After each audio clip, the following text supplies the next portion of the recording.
Hey everyone, welcome to The Gig, a series about film and TV from behind the scenes and on the screen. We are your hosts, Leyla T. Rosario. Jessica Ransom. And today we are kicking off Black History Month with some of our favorite Black TV shows and films to watch.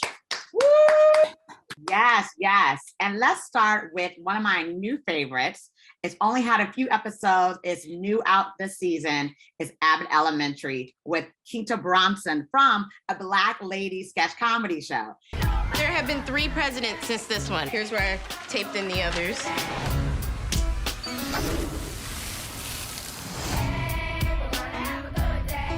We do this because we're supposed to. It sure ain't the money. I can make more work in the street, easy. And this show is hilarious. Basically, it's about a Black school in Philadelphia, and they're like kind of struggling and crumbling. And it's shot in a very like Parks and Rec sort of way, where like everything is like a mockumentary style, fast camera work, deadpan the camera. Cheryl Lee Ralph is in it, and it's fantastic as like the old school kind of teacher. And basically about the teachers and their students and all the struggles they have, and how the principal is like a party girl that's always on Instagram. And it's just a super funny, well created, extremely well written show with very like distinct characters that are also like high powered and confident. And I gotta say, it's like I love it. I love the layers of the show. I love the lighting of it. I love the way that it's shot. I feel like this is going to be one of those great ones that's going to be around for a really long time. Oh, I have to watch it. I will add it to my list. Next up in our recommendations is The Gospel According to Andre, which features the late and great fashion icon, Andre Leon Talley. Andre Leon Talley was an American fashion journalist, a stylist, creative director, and editor at large of Vogue magazine, the Vogue magazine. He was the magazine's fashion news director from 1983 to 1987, its first African-American male creative director from 1988 to 1995. And then he was also editor at large from 1998 to 2013. Why I love this documentary, directed by Kate Novak, because it's so beautiful, it's so intimate, it's vulnerable. It explores Andre's overcoming challenges of being a Black man in America, growing up in Durham, North Carolina during the degradation of Jim Crow era, also to the civil rights movement. I love the softness revealed on camera he gave to the audience. It showed a different side to him, from talking about his grandmother's unconditional love to working at the Metropolitan Museum, and later working very closely with Anna Wintour and famous designers such as Karl Lagerfeld. Kate Novak did a great job in showing the grand nature. Literally, he was 6'6" tall, a gentle giant who truly deserves all of the praise for his work, because as of right now, I feel I am not too sure who in our lifetime can fill the shoes of Andre. And I'm so happy that this documentary was made before his passing. I mean, I love Andre. I was really sad about his passing too. So I cannot wait to check out this documentary. Great review. Yeah, cool. And moving on from there is, I'm very sad the show is ending. So I gotta give it a shout out. It's Blackish. It's its final season, and they are pulling out the stuff. They had Michelle Obama literally in the season premiere. Yes. I mean, it's fucking great. Like, I love this cast. Kenya Barris did a fantastic job creating this show. It's such a positive Black show.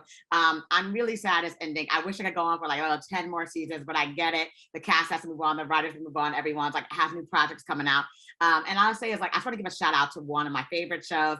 I'm probably gonna like sob in like the final episode. I already see it. And this season is just as good as all the rest of them. So let's give a shout out to Blackish. And I'm sorry you're ending, but everyone, if you haven't seen it, you need to check it out. I am so sad. It feels like a breakup. It really does. And yeah, highly recommend it. And what's sad about it is it's like they're going out on a bang too. Like they're making sure that like each episode is like hilarious. They're literally every celebrity's coming in. Like I'm like, y'all going out on top. Next up, True Story on Netflix literally had me addicted. I was at home recovering from COVID, and I was binge watching each and every episode.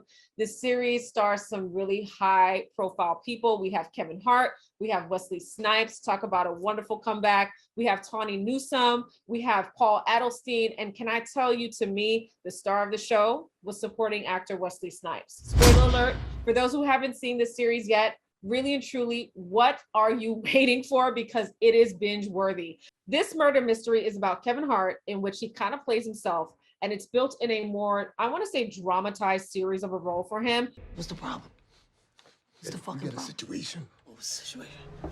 Pardon me, sir. These detectives would like to speak with you. So it was very transformative, his role. I really love that he was not fully playing this sort of comedian, slapstick, funny kind of guy. He had a lot of depth to this specific character, in which he does play a very famous comedian who is on tour, and all shit fucking breaks loose as he is framed after a woman was found dead in his bed after they had sex. So he was framed, and Kevin Hart, while he was on tour with his team, the tour became almost like a halt, where there were like so many obstacles in the way and scandals and deaths that were happening during this time of the tour. And in the end, here's the plot twist. Wesley Snipes is the snitch. He's the shady snake that turns into being this most deceitful con artist. And all he wanted to do was ruin his baby brother's reputation, to steal money from him, to create this incredible scandal around him, because he himself owed millions of dollars towards like a lot of like businesses that he had, and I believe it was a restaurant as well, and he was involved with the Greek mafia, who had a bounty on his head because he owed money. There is a dark humor, a lot of tragedy, family feuds, and like I said again, scandals, but I was literally clapping at my TV towards every episode, and especially at the end, because again, spoiler alert, this duel between the two brothers leaves Wesley dead. And he is dead by the hands of Kevin. So shout out to the executive producers, Kevin Hart being one of them. We have Stephen William, Eric Newman, and also Charlie Murray. Y'all did a hell of a job making this series. Well done. Highly recommended. So much I would watch it again.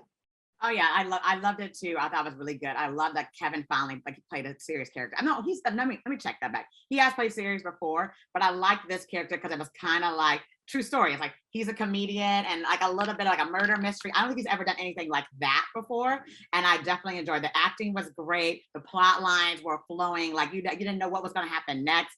I love the twist at the end. So I think that great series. You definitely should check it out.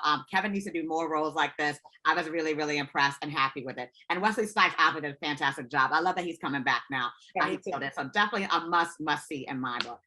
And the next one I would like to talk about is Power. And everyone knows Power because Power has now 8 million spinoffs, because that show was so popular. Stars was all like, we're going to literally have everyone in this show, and we're going to have a million different spinoffs with different like storylines everywhere.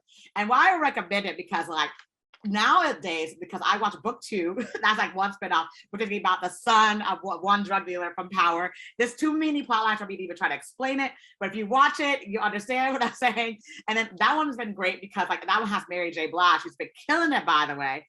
And she plays like the madam boss drug dealer, like going after the bad guys. And then you have the second one, which I love, with the Kanan story, which is based on 50 Cent's character, and it's about like set in the 90s, and it's just also fantastic. Each of these stories are so well written, and they're about different time periods, different characters, and they're all a spinoff from that one main Power series, which is about the drug trade industry. And it's usually all Black and all Latinx, and it's a great show. It's a great series. If you don't like one, you can watch the other 4 spinoff. If you don't like the 4th spinoff, you can watch the 3rd spinoff. Like, it's so many different storylines, there's so many different characters, and then the big thing about it is it's just not like, it's like a choose your own adventure. It's like, which story do you want? Do you want a story set in the 90s? You want a story set about a white guy that's a drug dealer? Do you want a story set about basically a guy that's on the come up, and his like college story selling drugs? I mean, it really, really is good.